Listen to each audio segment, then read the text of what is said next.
American Heart Association बोलता है कि अगर आप हफ्ते में 5 दिन 20 मिनट का ब्रिस्क मॉर्निंग वॉक सिर्फ करते हैं, so that is good enough exercise for you. मैं एक डॉक्टर हूँ, मुझे 100 मरीज देखने और सही समय पर देख के घर पहुंचना है, तो नेचुरली हमारी जो जॉब है उसमें स्ट्रेस है, हम जॉब को चेंज नहीं कर सकते। बस स्ट्रेस को मैनेज करने के तरीके हैं। आप कितने भी बिजी हो अपनी बॉडी के लिए, आपको half an hour to 45 minutes per day निकालना ही है। You have to give time to your body. जो हमें सोशल मीडिया के एक्टिव होने के चलते मामले ज़्यादा दिख रहे हैं, वो सिर्फ टिप ऑफ द आइसबर्ग है। स्थिति बहुत ही ज़्यादा भयंकर और भयावह है। हमारे इंडिया में डायग्नोस होने वाले जितने भी हार्ट डिजीज हैं, 50% of them are younger than 50 and 25% of them are younger than 40 years of age. Kapil Dev ji को स्टेंट लग गया, सौरव गांगुली को स्टेंट लग गया, पुनीत राजनाथ इतने राजकुमार इतने फिट थे, उनको लग गया। सो क्या ओवर जिमिंग इज समथिंग? तो there is nothing called over gyming. देश की मिस यूनिवर्स रही सुष्मिता सेन ने पूरी दुनिया को तब चौंका दिया जब उन्होंने ये बताया कि कुछ समय पहले उन्हें हार्ट अटैक आया, एंजियोप्लास्टी हुई और ये सब कुछ कैसे, कब, क्यों हुआ, इसके बारे में वो जानकारी थोड़ी देर बाद देंगी। लेकिन ये सिर्फ पहला मामला नहीं था। सोशल मीडिया पर हम तमाम ऐसी खबरें देख रहे हैं जहां एक दूल्हे को अपनी बारात में चढ़ते हुए हार्ट अटैक आ जाता है, छोटे छोटे बच्चों को गरबा खेलते हुए हार्ट अटैक या कार्डियक अरेस्ट आ जा रहा है। लेकिन क्या ये सोशल मीडिया की रीच हम तक पहुंचने की वजह से हमको ये वीडियो दिखाई दे रहे हैं, या वाकई में हार्ट अटैक के मामले देश भर में बढ़े हैं? हमें इन हार्ट अटैक को रोकने के लिए क्या कुछ करना चाहिए, अपने दिल को ठीक करने के लिए हमको क्या करना चाहिए? इन तमाम सवालों के जवाब हमको देने के लिए आए हैं डॉक्टर विकास केशरी जी, जो कि सीनियर कार्डियोलॉजिस्ट है, और वो हमें इन तमाम सवालों के जवाब भी देंगे। हमारे चैनल में आने के लिए सर बहुत बहुत शुक्रिया। और सबसे पहला सवाल तो मैं आपसे यही पूछना चाहूंगी कि तमाम अलग अलग डॉक्टर से जब हम बात करते हैं तो वो कहते हैं कि सोशल मीडिया की रीच की वजह से हमको ये वीडियोस दिखाई देते हैं, ये वायरल वीडियोस दिखाई देते हैं, बल्कि ऐसा कुछ है नहीं। लेकिन अगर मैं आपका एक्सपीरियंस पूछूं कि पिछले 3 सालों में कोविड के आने के बाद जो 3 साल हैं, क्या उनके बाद आपके हॉस्पिटल में आपके पास जो पेशेंट आ रहे हैं, क्या उनकी संख्या ज्यादा हुई है? नमस्कार। मैं इस बात का बिल्कुल खंडन करूंगा कि हार्ट अटैक के मामले जो ज़्यादा आ रहे हैं वो सिर्फ सोशल मीडिया के एक्टिव होने के चलते हैं। ऐसा बिल्कुल नहीं है। जो हमें सोशल मीडिया के एक्टिव होने के चलते मामले ज़्यादा दिख रहे हैं वो सिर्फ टिप ऑफ द आइसबर्ग है। स्थिति बहुत ही ज़्यादा भयंकर और भयावह है। इंडिया को हम diabetes capital of the world बोलते हैं। डायबिटीज़ वन ऑफ सबसे कॉमन काउज है हार्ट डिजीज़ के होने का। और this communicable diseases, non communicable diseases हमारी लाइफ स्टाइल से रिलेटेड हैं, हमारी जेनेटिक मेकअप से रिलेटेड हैं, हमारी आदतों से रिलेटेड हैं, हमारे खान पान से रिलेटेड हैं। और इनके मामले काफ़ी ज़्यादा मामले बढ़ रहे हैं, ऐसा सच में हो रहा है। ऐसा बिल्कुल नहीं है कि सोशल मीडिया के आने के चलते ये मामले ज़्यादा पता चल रहे हैं। आपने कोविड की बात करी। कोविड के रिलेटेड कुछ ऐसे केसेस थे जिनमें हाइपरकोबिलिटी प्रॉब्लम थी और उनके चलते मामले बढ़े थे। बट बिफोर कोविड ऑल्सो हमारे पॉपुलेशन, हमारे इंडियन पॉपुलेशन में हार्ट डिजीज के मामले बहुत ज़्यादा थे। आज वर्ल्ड के लगभग 40% जो नॉन कम्युनिकेबल डिजीज हैं, हार्ट डिजीज के प्रॉब्लम्स हैं, वो इंडिया में हैं। और इससे भी ज़्यादा भयानक स्थिति यह है कि हमारे इंडिया में डायग्नोस होने वाले जितने भी हार्ट डिजीज हैं, 50% of them are younger than 50 and 25% of them are younger than 40 years of age. So it is high time, बहुत बड़ा समय है कि हम इसके बारे में सावधानी लेना शुरू करें। सुष्मिता सेन जो है वो फिटनेस फ्रीक मानी जाती हैं। उनके कई ऐसे वीडियोस होते हैं फिटनेस को लेकर जहां पर जो छोटे छोटे बच्चे जो हैं वो भी उनकी फिटनेस को उनका कोई सानी नहीं है। लेकिन फिर ये बात आती है कि कुछ समय पहले उनको एक एडिसन नाम की बीमारी हुई थी। उसमें उन्होंने कहा कि मैं 8 घंटे तक, हर आधे आधे 8 घंटे में मुझे स्टेरॉइड्स लेनी पड़ती थी। ये स्टेरॉइड क्या है? क्या इससे भी दिल हमारा खराब हो सकता है, दिल पर असर पड़ सकता है? पहले मैं ये जानना चाहूंगी। और इसी के साथ एक और सवाल है, वो है ओवर जिमिंग का। ये ओवर जिमिंग क्या है? क्या इसकी वजह से भी दिल को परेशानियां हो रही हैं? So steroids are like double-edged weapons. They are medications, but they have their own side effects. उनके अपने भी साइड इफेक्ट्स होते हैं। तो स्टेरॉइड्स को हम कई तरह की बीमारियों में, ऑटोइम्यून डिजॉर्डर्स में, इन्फ्लामेटरी डिजॉर्डर्स में यूज़ करते हैं। इनका अब्यूज़ भी होता है। बहुत सारे लोग जो बॉडी बिल्डर्स होते हैं डिफरेंट तरह के स्टेरॉइड्स लेते हैं। It is also use as a performance enhancing drug by athletes. So ऐसा बिल्कुल कहना सही नहीं है कि स्टेरॉइड्स के चलते ही हार्ट अटैक के मामले बढ़ते हैं। बट हाँ, अगर स्टेरॉइड्स का मिसयूज़ किया जाए तो कोलेस्ट्रॉल बढ़ सकता है, आपकी बॉडी की जो बैड हार्मोन्स हैं वो बढ़ सकते हैं और उससे हार्ट की प्रॉब्लम्स आ सकती हैं। सो स्टेरॉइड्स आर ड्रग्स जिनको कि आप किसी मेडिकल प्रोफेशनल के एडवाइस से ही लिया जाना चाहिए। So that is first thing. दूसरा, आपने जो बताया over gymming, so that is also one very common question, बहुत सामान्य सा सवाल है कि वो तो इतना फिट था, भागता दौड़ता था, एथलीट था, कपिल देव जी को स्टेंट लग गया, सौरव गांगुली को स्टेंट लग गया, पुनीत राजनाथ इतने राजकुमार इतने फिट थे उनको लग गया। सो क्या over gyming is something? So there is nothing called over gyming, but more of it is related to the life style. Because जिन भी लोगों की हम बात कर रहे हैं, they are either type A personalities, और उनकी लाइफ में डेडलाइंस मीट करनी है, स्ट्रेस जो है, स्ट्रेस का काफ़ी ये है। उस स्ट्रेस को दूर करने के लिए जिम प्रोबेबली आंसर नहीं है। स्ट्रेस को दूर करने के लिए आप योगा कर सकते हैं, प्राणायाम कर सकते हैं, आप कुछ रिलैक्सेशन एक्सरसाइजेस कर सकते हैं, मेडिटेशन कर सकते हैं। इन लोगों में जहाँ पे जो काफ़ी ज़्यादा जिम करते हैं फिर भी हार्ट की प्रॉब्लम्स आती है, उसका एक बहुत बड़ा कारण है स्ट्रेस। जो अपनी जॉब से रिलेटेड स्ट्रेस है, जो अपनी मीडिया से रिलेटेड स्ट्रेस है, अपने सोशल गैदरिंग से रिलेटेड स्ट्रेस है, उसको किसी भी तरह से कम करना है। कैसे? क्योंकि लोगों को ये समझ में नहीं आता है कि देखिए, अब हम काम कर रहे हैं तो स्ट्रेस लेंगे ही। हम अगर हमको सोशल मीडिया पर अपनी रीच बढ़ानी है, जो सोशल इन्फ्लुएंसर्स भी होते हैं, फिर वो भी अपना स्ट्रेस लेंगे ही। लेकिन स्ट्रेस ये कितना ज्यादा आपके हार्ट से रिलेटेड है, और ये हार्ट से रिलेटेड क्यों है, और लोग कहते हैं कि इसे कम करें तो कैसे करें? हाँ, बहुत सही सवाल आपने पूछा।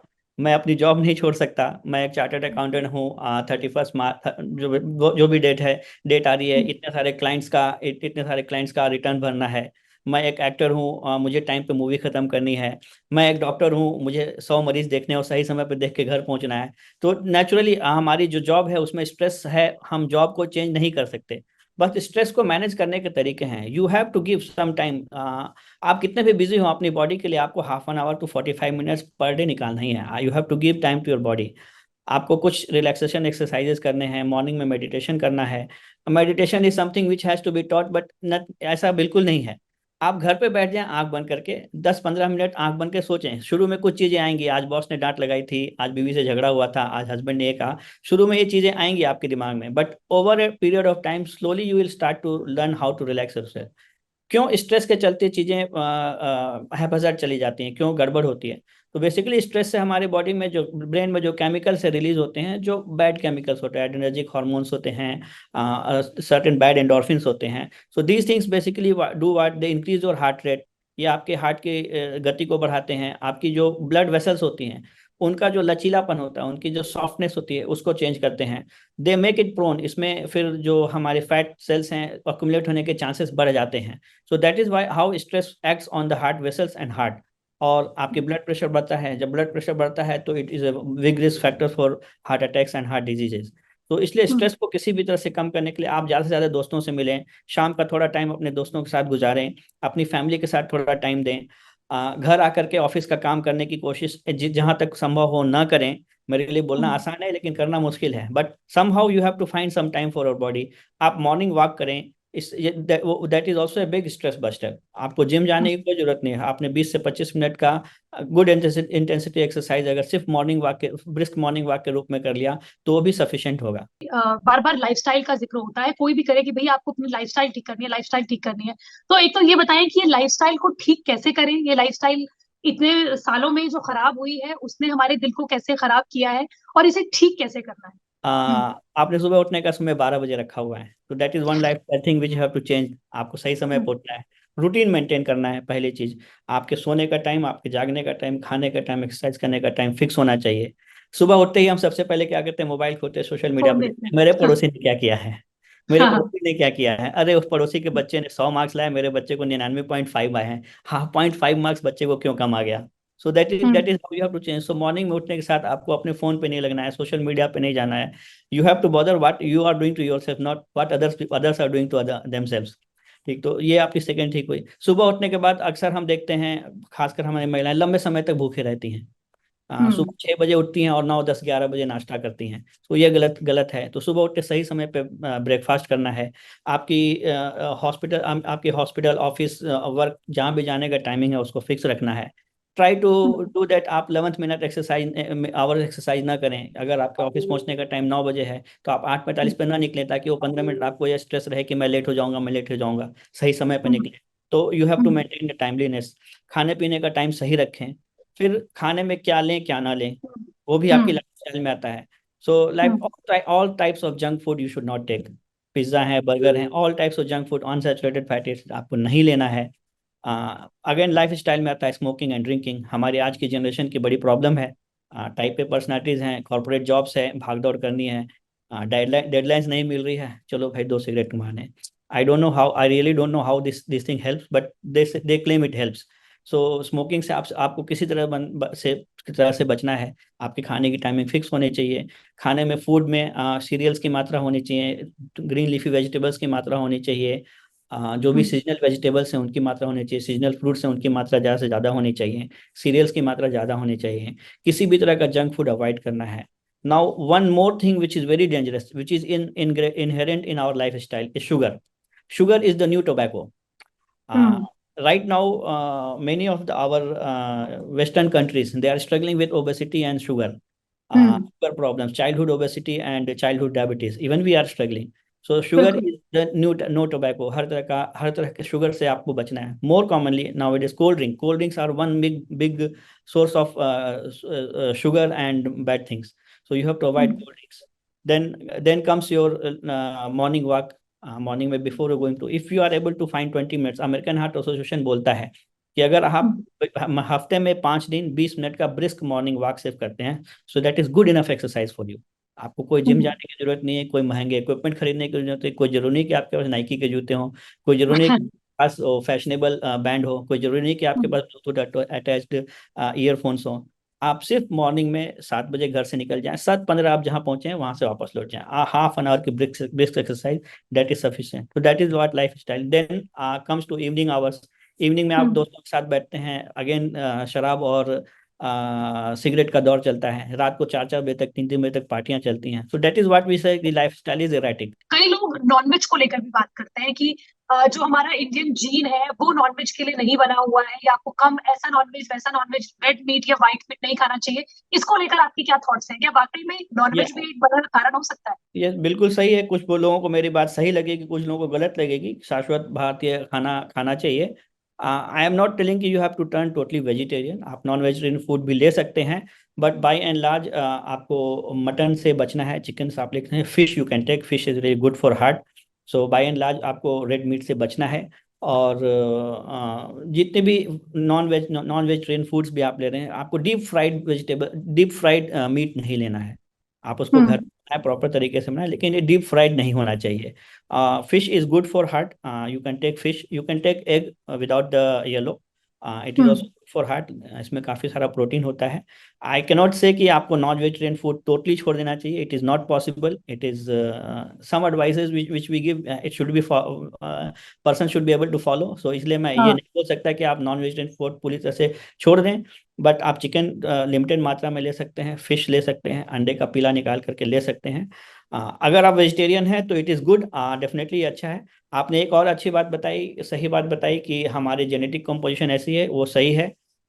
फॉरेन पॉपुलेशन में जो हार्ट डिजीजेज होती हैं वो 60s और 70s के एज के बाद होती हैं, बट हम जेनेटिकली प्रीडिस्पोज्ड हैं। हमारी जो मेटाबॉलिज्म है इस तरह है कि हम्म we get heart disease at least 10 to 15 years earlier than foreign population और वेस्टर्न पॉपुलेशन। हमारी बॉडी में फैट का कॉम्पोजिशन ज़्यादा है।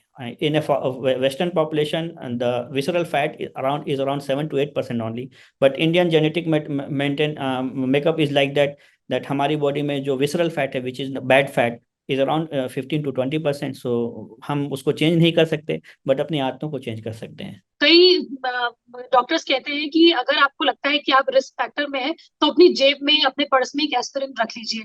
क्या आप इसको रिकमेंड करेंगे? That is a tricky question.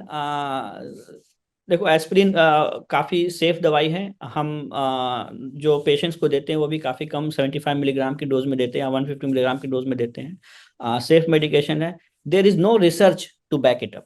अगर हम्म बात करो लिटरेचर की, there is no research to back it up that every one should be taking aspirin to prevent the heart attack. If you hmm have risk factors, if you have are diabetic, अगर आपकी cholesterol ज़्यादा है, अगर आपकी कुछ सब clinical diseases हैं, तो डॉक्टर्स एडवाइस करते हैं एस्पिरिन हमेशा लेने के लिए। एंड देन अगेन, ठीक है, आप एस्पिरिन अपनी जेब में रखो, चेस्ट पेन हुआ आपने एस्पिरिन ले लिया, may be it may be call to be mechanism to, but इससे फिर क्या है कि आपने एस्पिरिन रखा तो आप बाकी चीज़ों को नज़रअंदाज करने लगोगे। हम्म क्या ज्यादा इंपॉर्टेंट है, prevention is always better than cure. तो you can prevent by changing your lifestyle, changing your diet, doing some more exercises. I personally don't recommend that you should keep on carrying aspirin, क्योंकि many times you will not know this chest pain is because of heart or because of some other problem. So I बिल्कुल। personally do not recommend, and there is no literature to back it up. But anecdotal examples हैं जहां लोगों ने कहा है aspirin रखने के लिए, but I personally don't recommend. Thank you so much sir. और मुझे लगता है कि जितने मैंने सवाल पूछे हैं उससे ज्यादा आपने हमें तमाम वो बातें बताई हैं जो हमारे लिए जानना बहुत जरूरी है। तो thank you so much sir.